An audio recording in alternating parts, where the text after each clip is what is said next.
Live now. Okay, I am. Okay, hold on.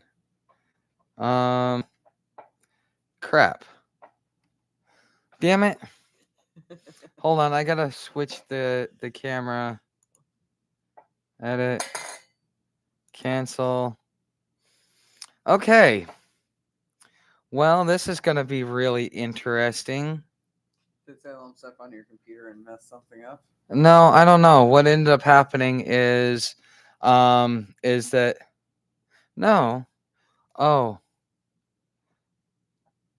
okay. Where is? So there's that. Where am I? Oh, I know what's happening. Oh, am I on the screen? Can you see me? Um okay. All right. This is a little weird, guys, because apparently it went to the wrong screen. So with that being said, hi and welcome to the broadcast today. I am your host, Professor Tuck, and what we're going to be talking about today is we're going to be talking about the Constitution and was the did the founding fathers really intend for us to have a national government? This is something that we as a society kind of need to or we those of us that are looking back and seeing the Constitution, or that have reverence for the Constitution. This is an interesting question that we should have. And I'm gonna okay, guys, I'm just gonna have to um let's see if I can. Let's see here. How do I flip this screen? Give me a second, guys. Participants, moderation. Okay. How do I? Um. Okay.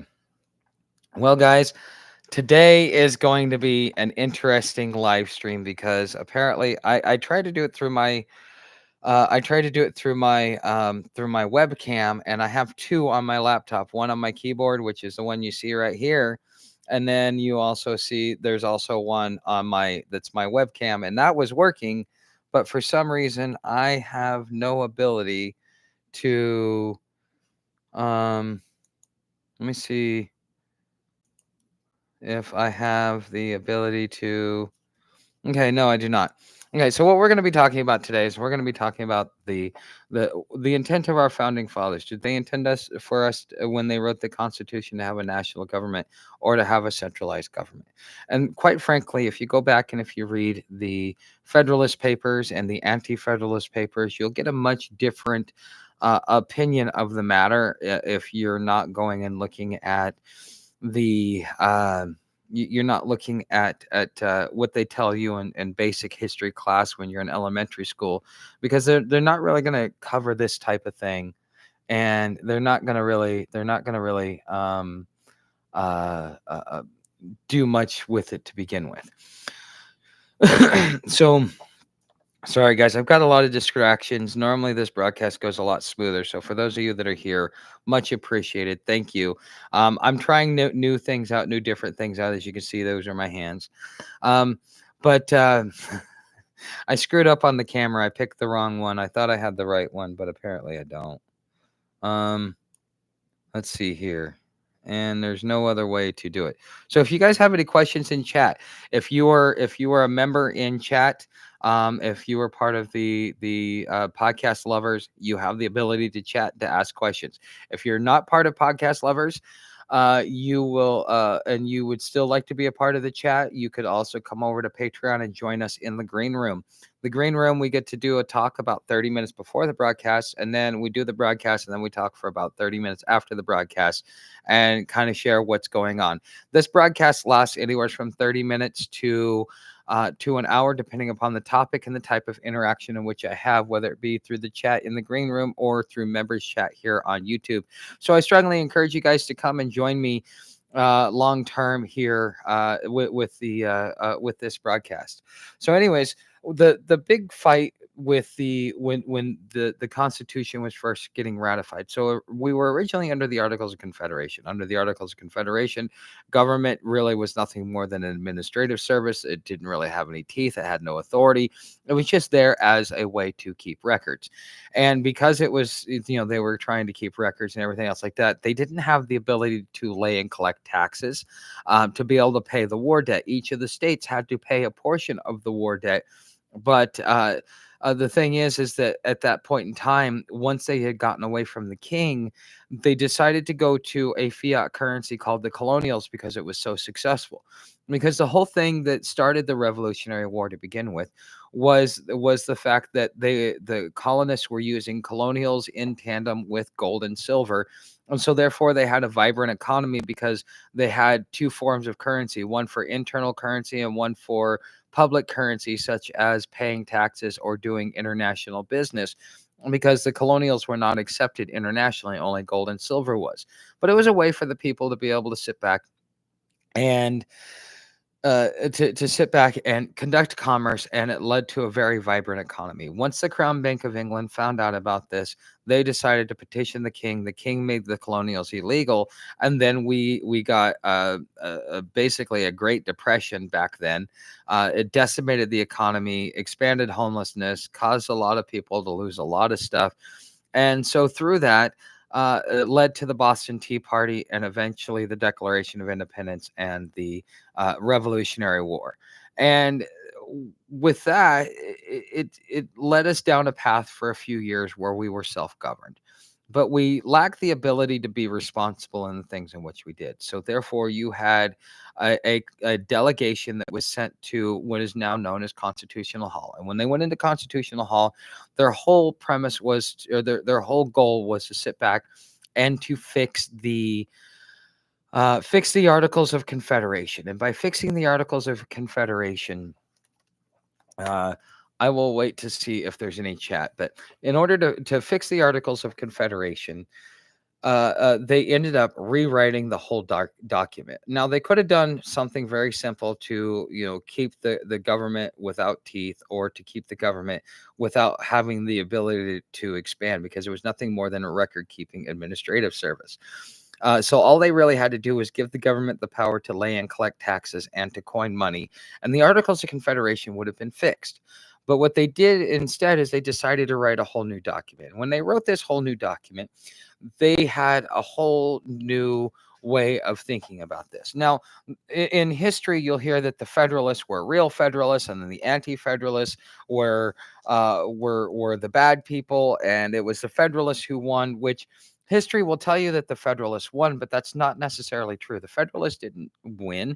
The Anti-Federalists actually won because they held up the ratification of the Constitution. The last state to ratify the Constitution was New York. But Thomas Paine and the Anti-Federalists, Thomas Paine as the federal farmer, had brought enough reason and caution to the delegations that they were able to get there, and this was their last hope, their last stand, to be able to stop the Constitution from being ratified and the Articles of Confederation from being completely shredded and tossed to the side, which is the whole reason why people spilt their blood to begin with when it comes to when it came to the American Revolution.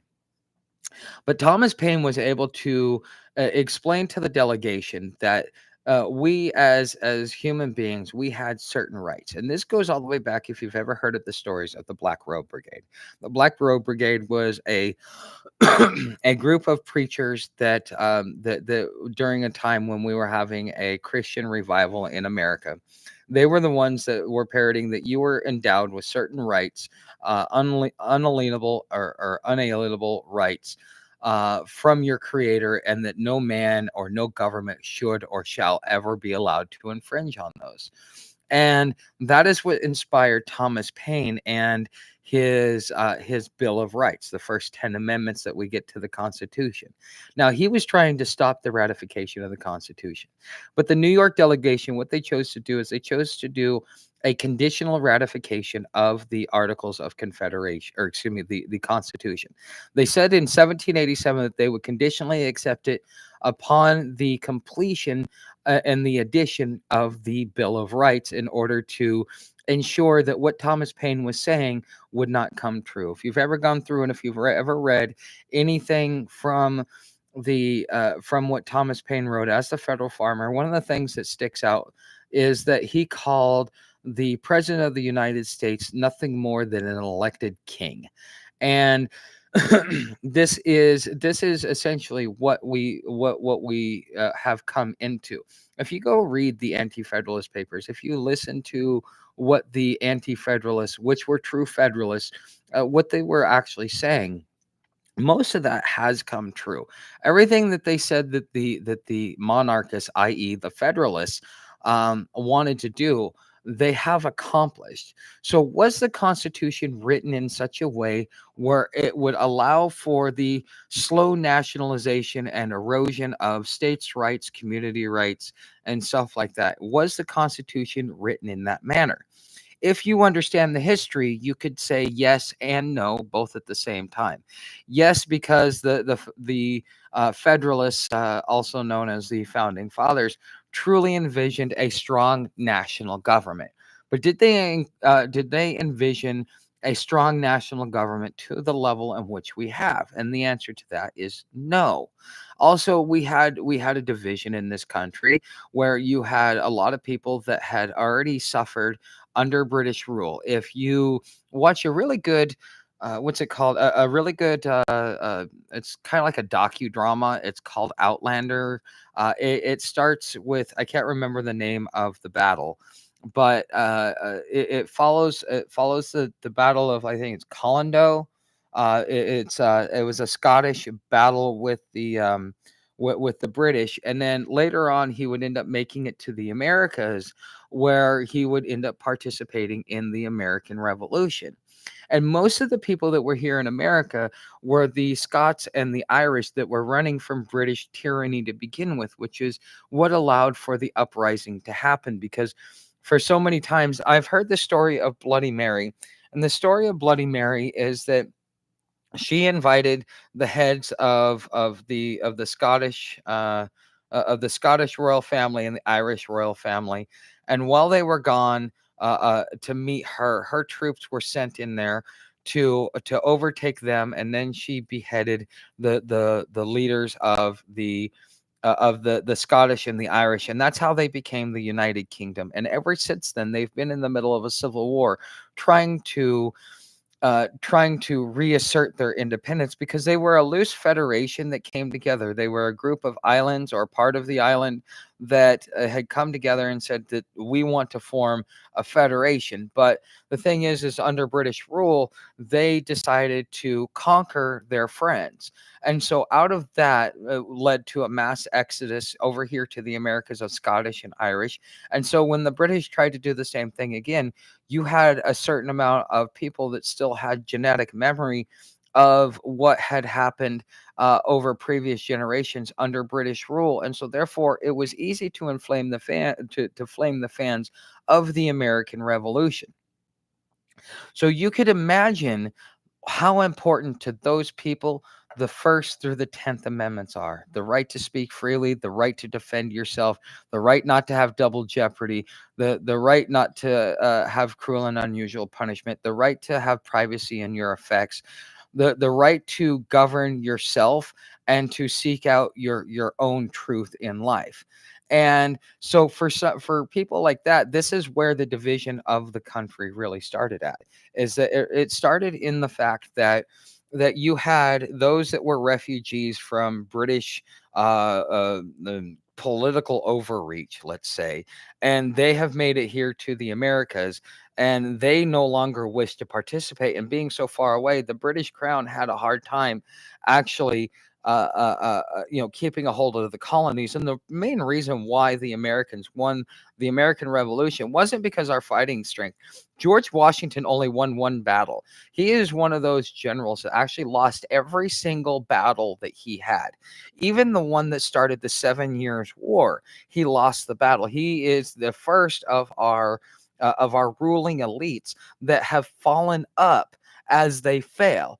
The reason why the Americans were able to win the American Revolution was because we had gotten the French and the Spanish to occupy the British to where they were being forced to operate on multiple fronts. And by being forced to operate on multiple fronts, they had to give in somewhere.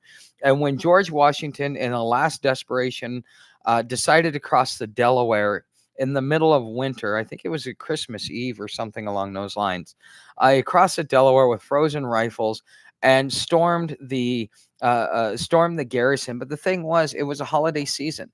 That was a breaking of tradition. During the holiday season is when fighting would stop, especially during the winter. Fighting would stop because everybody needed to protect their troops and to make sure that they could live to fight another day. And so, therefore, warfare in winter was seen as something that you didn't do. So to act like George Washington did anything other than have a tactical advantage by breaking the norms and customs of war to win the American Revolution, you're kind of delusionary about this, because we really should have never won the American Revolution. We won because we refused to give up, because we did not want to be under British rule anymore.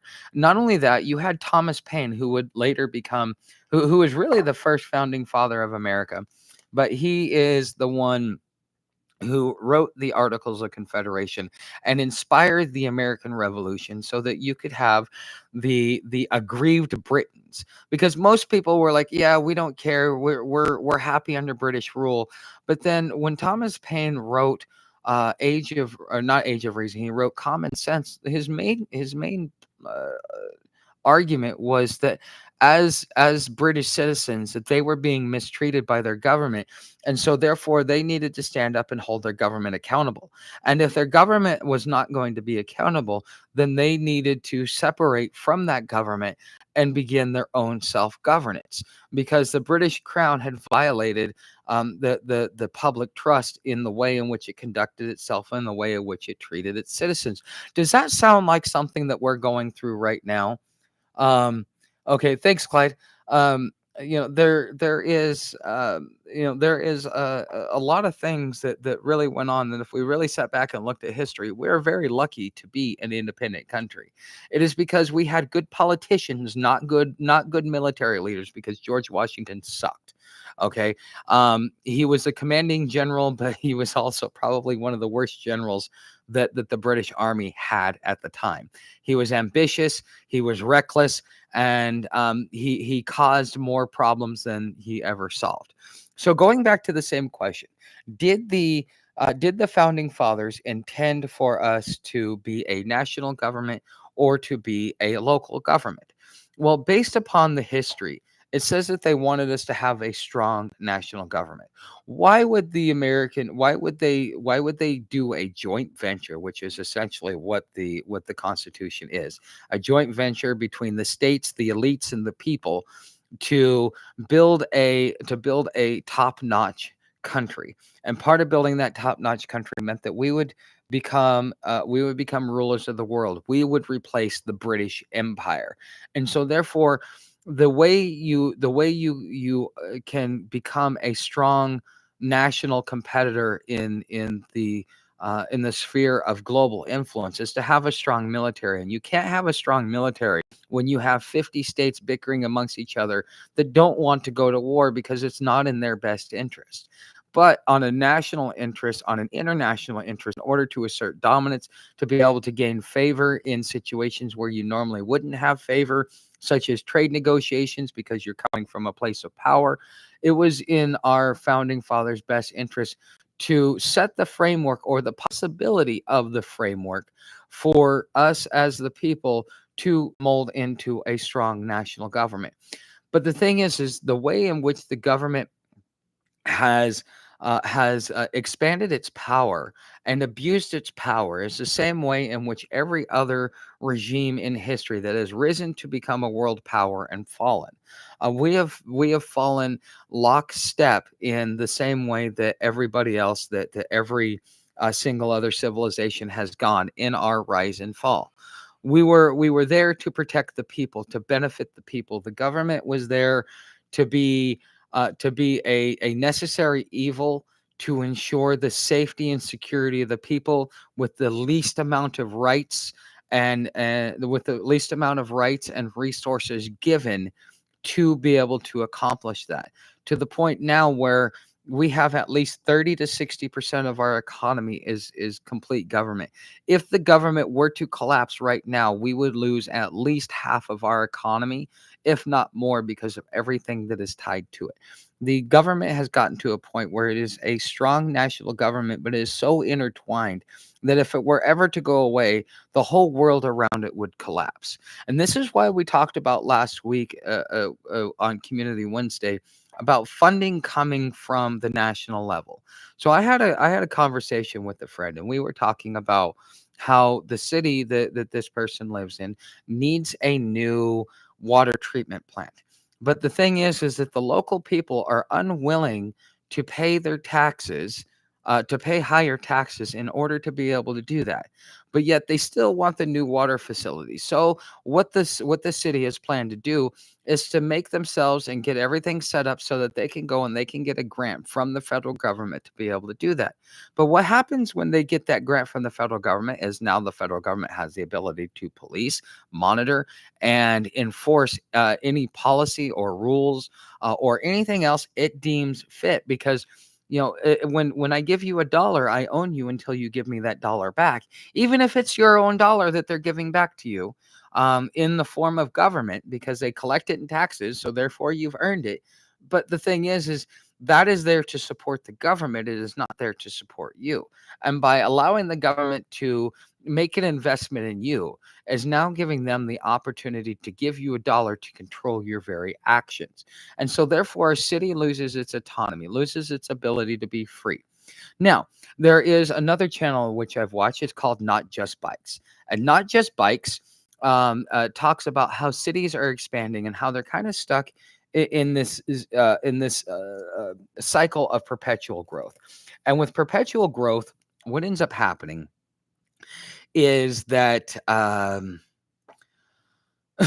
with with perpetual growth. So okay, you got a new subdivision that comes in. Well, you got to buy the land. So that's taxes, transfer fees. So now the city gets money. Now the city's going to take that money and they're going to put roads in there because that's part of what they're supposed to do. So the city comes in there, they put roads in there, they put police in there, they manage it. But now all of a sudden they've got to now you're building up that subdivision. So now you need to go get thousands of dollars worth of permits. You need to be able to have new infrastructure put in, and part of the new construction is the it gets added to the price of the house. The city gets to give you fees for all the permits to be able to do it while having none of the obligation. So now all of a sudden, like all of the maintenance, the police, and the government funding that needs to go there comes in because they're getting that huge amount of cash influx. But the thing is, as soon as that goes away and people come in there and they buy that house, that city that subdivision now becomes a negative asset. That subdivision costs them more to maintain, and they have to rely on new income from constant growth to be able to support the current infrastructure, because the tax system and the way in which they set up the fees and spend the money and administer the government is wasteful. It is mismanaged to a point where the cities are stuck on this. So the cities are, because they're following public policy, which therefore makes them dependent, goes through the process to be able to get new monies and new infrastructure from the government. Whereas it also has a bad policy to where it doesn't matter how much it raises taxes, because the taxes aren't going to stay local, because it goes to the county, it goes to the state, and then the state keeps 60 to 80% of it and gives pennies on the dollar back to the city. And so therefore the city has all of the wealth, and yet the states and the county are taking all of that wealth and administering it to themselves. And so this creates a situation where cities have no choice but to become dependent on federal grants and federal subsidies. And this is why we talked about this um, I'm just checking everything here. This is why we've sat back and we have talked about this for the for the cities. This is why I talked about this on Wednesday, because you have an opportunity now. Right now, the federal government has reached a debt ceiling that it can no longer manage. The interest on the national debt is more than what we spend on military. And therefore, we also have borrowed from Social Security, so there's no more Social Security left. They have pillaged the coffers of every organization that brings in money. My grandfather was telling me about how the post office works. The post office is one of the few government agencies that brings in a profit. But Congress decided to give themselves a pay raise by robbing the postal service, and then therefore running it into the ground financially, while telling everybody they need to raise prices because it's unprofitable, and then threatening to cancel it when it was one of the most profitable organizations within the federal government. I mean, think about this. Anytime government gets its hands on something, it's going to sit back and it's going to destroy it. And this is why we really need to ask ourselves the question: do we agree with our founding fathers in having a strong national government? Or do we agree with the anti federalists? And with the anti federalists, they believe in community rule. That means the money stays in the city, the money stays in the county, the money does not leave where it is collected. The resources do not leave where it is collected without proper compensation. And so that was the difference between Thomas Paine and the Anti-Federalists and the Federalists led by Ben Franklin and others such as James Madison and the Madison, Jefferson. Yeah, those guys were all Federalists, i.e., they were monarchists or they believed in a strong national government. So again, I ask you, which one do you agree with and which one do you think is better? You've lived under national rule. Do you think that the national rule to have a strong national government that leads to a strong military that allows us to gain military power and dominance over the rest of the world is everything that we have to give up in order to have it? Is it worth it? Is the price that we've paid something that we would pay again if we had the choice to? Or is this something where they may have thought about giving us our political freedom? They may have thought about giving us freedom to begin with. But did we evolve and did we move in a direction that would coddle or embrace freedom, or did we move to a point where we went from a republic to an oligarchy to a corporatocracy to a socialist to a basically almost a fascist government? And a fascist government is one where there's a strong government versus a despot who rules through fear. So fascism rules through government and technocracy, whereas despotism is ruled by fear of the people. And so we are right now in more of a fascist style society. Because can you walk down the street without getting tagged, without getting surveyed? Can you make a transaction without somebody knowing about it? Even if you do it in cash, the serial numbers, the registration, the bookkeeping, and the paperwork that you do, is your transaction even private? Why is it important to be able to have privacy of transactions? Not because you don't want somebody to know that you went down to the store and bought a box of condoms.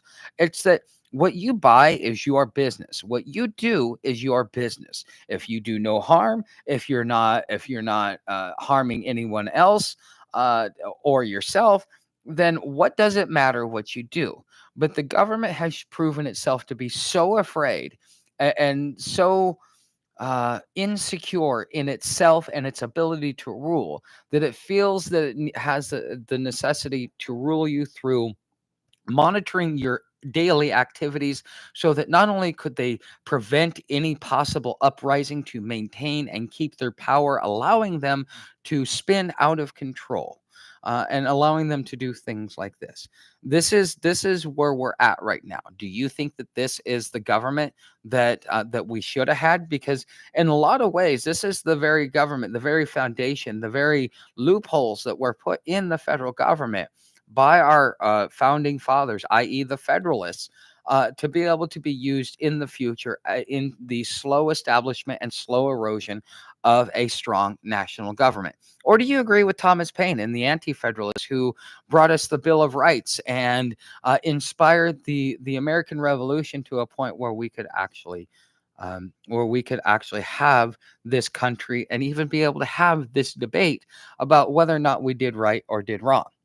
So I'm going to ask you guys this, and I want to know what your opinion is. And I know that we've got a few people that are here.